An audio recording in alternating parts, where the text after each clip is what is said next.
తాకట్లో ఉన్న మీ బంగారాన్ని విడిపించి ఆ రోజు ఆన్లైన్ రేటుకి కొంటాం. Sharma gold company. నా బిడ్డలు తోడుకొని ఆడే చదివించుకో.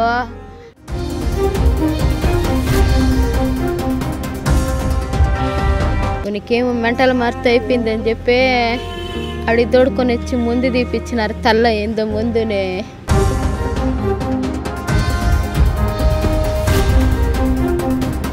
చేసి ఆ బాయిలో తోసినాడు. నా బిడ్డలు నాకు తీసుకొచ్చి వదిలితేనే నేను లేకపోతే రైలు కింద పడి చేస్తాను. చెప్పలేను నాయన, చెప్పలేను. చంద్రగిరి నియోజకవర్గం పాకాల మండలంలో దారుణమైనటువంటి ఘటన చోటు చేసుకుంది. ఒక భర్త భార్యతో పాటు 2 పిల్లలని బావిలో తోసి అతి దారుణంగా చంపి తాను కూడా గొంతు కోసి ఆత్మహత్య యత్నం చేసుకున్నాడు.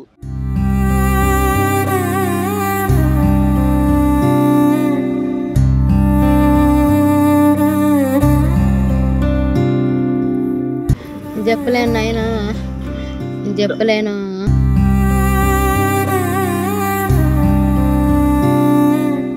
మొత్తానికి అతను ప్రాణాలతో బయటపడ్డారు, కానీ ఈ ముగ్గురు కూడా ప్రాణాలు కోల్పోయినటువంటి పరిస్థితి. బంధువులంతా కూడా తిరుపతి రుయా ఆసుపత్రి వద్ద ఆవేదన వ్యక్తం చేస్తున్నారు. ఎంతో అల్లారు ముద్దుగా పెంచుకున్నటువంటి చిన్న పిల్లలు ఇవాళ విగత జీవులుగా కనిపిస్తుండడంతో వాళ్ళంతా కూడా తీవ్ర భావోద్వేగానికి గురవుతున్నటువంటి పరిస్థితి.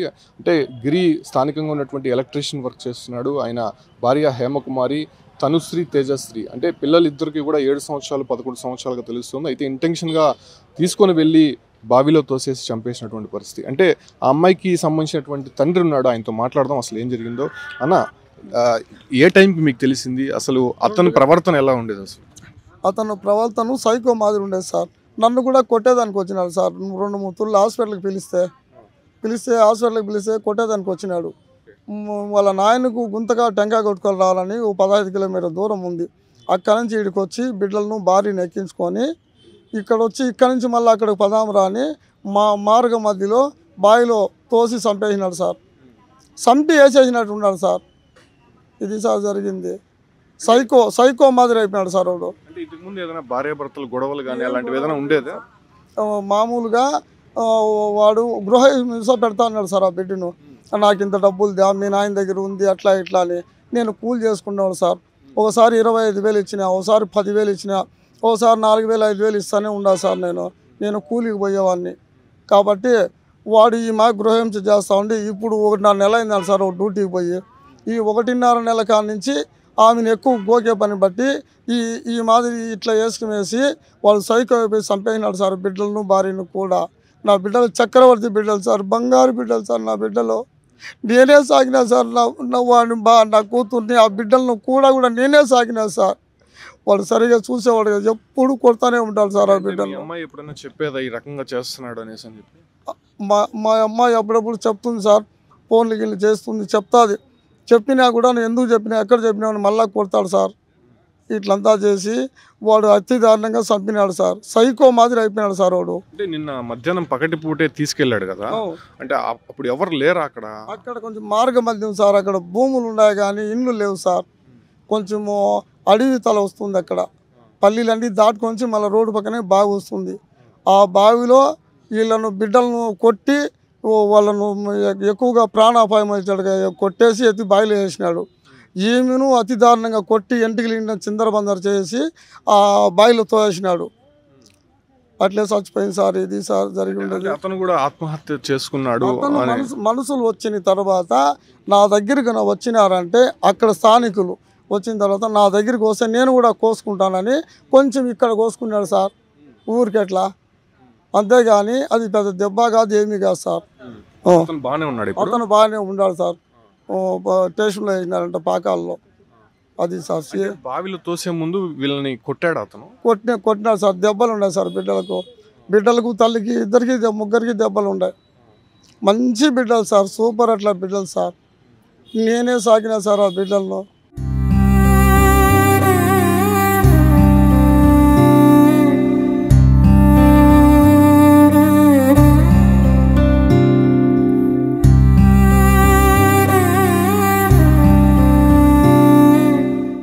ఏంటమ్మా కారణం? ఏమైంది? చెప్పలేను నాయన. నేను చెప్పలేను. మీ అమ్మాయి కానీ పిల్లలు ఎలా ఉండేవాళ్ళు అసలు? పిల్లలు బాగుండేవాళ్ళు, పిల్లలు బాగా వస్తా పోతా అండ్రి. ఉనికేమో మెంటల్ మార్పు అయిపోయిందని చెప్పి అడి తోడుకొని వచ్చి ముందు తీపిచ్చినారు. తల్ల ఏందో ముందునే ఆ ముందు తీపిచ్చేలకు బాగుండదు అని చెప్పినాడు. ఒకసారి బాగుంటాడో, ఒకసారి నేను బయలో పడి చచ్చిపోతా, నేను చెరులో పడి చచ్చిపోతా, నేను రైలు కింద పడి చచ్చిపోతాను, గుడ్లన్నీ పెరుక్కొని. ఇప్పుడు ఎట్టంటే అటు పెరిగిస్తా అంటే మా ఊళ్ళంతా పట్టుకొచ్చి ఇంట్లో కూర్చొని పెట్టేది. ఒళ్ళేసి లేసిపోతా అంటే ఆడ అయ్యి మంత్రగాయని దిగి దొడుకొని పోయి మంత్రించుకొచ్చినారు. ఆయన ఫోన్లో మంత్రిస్తే వాడు గమ్మునే కొనుక్కున్నాడు. ఆ తర్వాత మళ్ళీ లేచిందే పొద్దున్న కుదికి మళ్ళీ రంపుకేసుకున్నాడు. అది జరిగింది నాయన. బిడ్డల్ని నేను తోడుకొని పోతా అంటే బిడ్డల్ని నా కూతురు మా నా మాట వదిలేమ్మా, నా బిడ్డలు తోడుకొని పోయి ఆడే చదివించుకో, నన్ను పెడతాడో పెట్టడో నాకు నమ్మకం లేదు అంటే నా బిడ్డలు తోడుకొని 1 మైలు దూరం నడుచుకొని పోయినా. నా మనవరాల్ని మళ్ళీ ఏరే వాళ్ళు నంపించినాడు. నాయనా నా బిడ్డలు నాకు తీసుకొచ్చి వదిలితేనే నేను, లేకపోతే రైలు కింద పడి చేస్తాను. నా ఆ బిడ్డలే చంపినాడు. నేను తోడకు మా ఊరికి తోడుకొని పోతా అన్న కల్లూరికి. ఒళ్ళు నింది వేరే ఊర్లో వడ్డపల్లిలో ఉన్నారు నాయన. బిడ్డలు వెనకంటే గుడ్ల బ్యాగ్ వెతుకొని వచ్చిర్రే. అమ్మమ్మ మేము కూడా వస్తాము అంటే ఆడే చదివించుకుందారే, ఈడి మారితో చేస్తా అన్నాడు. ఒళ్ళు కుదురుకున్నాక మళ్ళీ పంపిద్దాం అనుకుంటాను నాయన.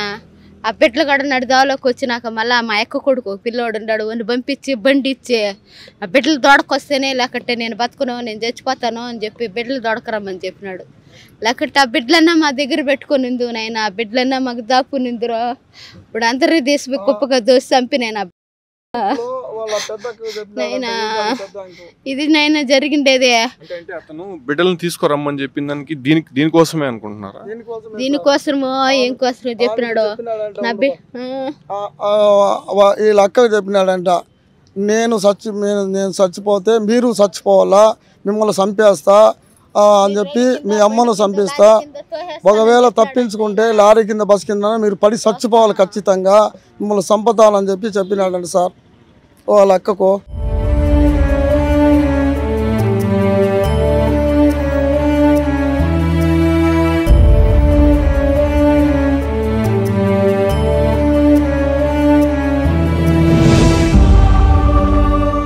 ఫైనల్గా ఏం కోరుకుంటున్నారు? అంటే అతనికి సంబంధించిన తల్లిదండ్రులు ఎవరైనా ఉన్నారా? వాళ్ళు ఏమన్నా పట్టించుకునే పరిస్థితి పట్టించుకున్నారు? ఎవరు పట్టించుకున్న వాళ్ళ మీదకి పోతున్నాడు. కుట్టేదానికే మా అన్న ఒకడు ఉన్నాడు, తోన్న పుట్టినన్న మా అల్లుడు ఉన్నాడు, మా ఎక్కునిందే. వాళ్ళని ఎట్టంటే అట్ట మాట్లాడినాడు. ఈయన అడిగితే ఈయన కొట్టేదానికి వచ్చినాడు, వాళ్ళని అడిగితే వాళ్ళు కొట్టేదానికి వచ్చినారు. మీరేమో నాకేమో చేసేసినారని వాళ్ళ మీదకే పోయినాడు.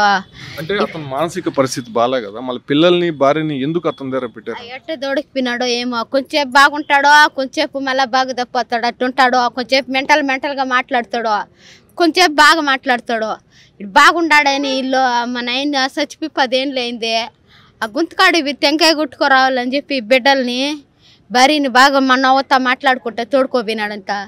వాళ్ళు ఫోన్ చేస్తా అంటే వస్తాంటాం ఉండలేరా, వస్తాంటామని ఫోన్ చేస్తానే వచ్చే వాడు బాయిలో చంపేసి మళ్ళీ ఫోన్ చేసినాడట నాయన వాళ్ళకి. నేను చంపేసినాను, నేను బాయిలో చంపేసినాను అని చెప్పి మళ్ళీ ఫోన్ చేసినాడట నాయన. అరకోళ్ళు మా ఊరు, ఆ ఊరు వాళ్ళంతా తారాడుకుంటా ఎత్తుక్కుంటా వస్తే పలానా చోటని తెలక ఇది ఆలస్యం వాళ్ళకి ఎప్పుడు దోశ చంపినాడో వాళ్ళు చచ్చిపోయినారు. చంపేసిన తర్వాత ఎవరికి ఫోన్ చేసినాడంటే ఎవరికో ఆ ఊరు వాళ్ళకి నాకు తెలీదు. ఎవరికి ఫోన్ చేసినాడో, నా ఎల్లుడు ఉన్నాడు, ఎవరు ఉండారు ఎవరికి చేశాడన్నా ఫోన్? ఎవరికి చేసినాడో మాకు తెలియదు సార్. చంపేసి ఎవరికో ఫోన్ చేసినాడు. వాళ్ళు మళ్ళీ మా అల్లుడికి ఫోన్ చేసినారు. మా అల్లుడు మాకు ఫోన్ చేసినాడు. నేను పొలం కాడ పని చేస్తూ ఉండి 1 గంటకి ఇంటికి వచ్చినా సార్. 1:45కు నాకు తెలిసింది. మేము అక్కడికి వచ్చే కొంతకి 2:15 అట్లా అయింది సార్. వెనకంటేనే వచ్చేసినాం మేము కూడా. ఇది సార్ ఆ వరకే బిడ్డలు చచ్చిపోయినారు. ఒక భార్య బిడ్డ దొరికినారు, ఒక బిడ్డ దొరకలా. మళ్ళీ ఒక సాయంత్రం 6 గంటలకు దొరికింది సార్ ఆ బిడ్డ. 2-3 మట్లు నీళ్ళు ఉంటాయని చెప్తారు సార్. ఏం కోరుకున్నా వన్ని చంపేయాలా, వన్ని భూమి మీద పెట్టకూడదు, వన్ని ఎత్తి వాళ్ళతో పాటు కేసేయాలా. నాకు అదే కోరిక. నాకు వాడు భూమి మీద బతకూడదు. నా బిడ్డలు నా తమ్ముడు నాయనా, నా తమ్ముడు వాడు భూమి మీద బతకూడదు. ఓని భూమి మీద పెట్టకూడదు. గిరికి సంబంధించినటువంటి అత్త మామ, అదే రకంగానే వీళ్ళ కూతురే హేమకుమారి, ఆమె చనిపోయినటువంటి పరిస్థితి. ఇద్దరు పిల్లలు కూడా చనిపోయారు. ప్రస్తుతం తిరుపతి రుయా ఆసుపత్రి వద్ద కుటుంబ సభ్యులు భాగోద్వేగం మనం చూస్తున్నాం. పెద్ద ఎత్తున బంధువులంతా కూడా ఇక్కడికి చేరుకొని వాళ్ళ పోస్ట్ మార్టం నిమిత్తం లోపలికి బాడీస్ అయితే తీసుకువెళ్ళినటువంటి పరిస్థితి.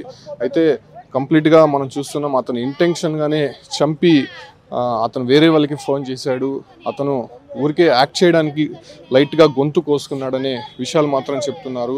సో కంప్లీట్గా అటు కుటుంబ సభ్యులు చూడు ఏ రకంగా విరోధిస్తున్నారో. అయితే ఈ ఒక్క ఘటనతో ఒక్కసారిగా చంద్రగిరి నియోజకవర్గం పాకాల మండలం మొత్తం కూడా షాక్కు గురైంది. అసలు ముగ్గురు ఒకేసారిగా బావిలో చనిపోవడం సవాలుగా కనిపించడం, అదే రకంగానే ఈయన ఒక్కసారిగా గొంతు కోసుకుని ఆత్మహత్యాయత్నానికి పాల్పడడంతో ఆ ప్రాంతం అంతా కూడా విషాద చాలమే అందుకున్నాయి. ప్రస్తుతం పోస్ట్ మార్టం నిమిత్తం తిరుపతి రుయా ఆసుపత్రికి మృతదేహాలను తరలించారు.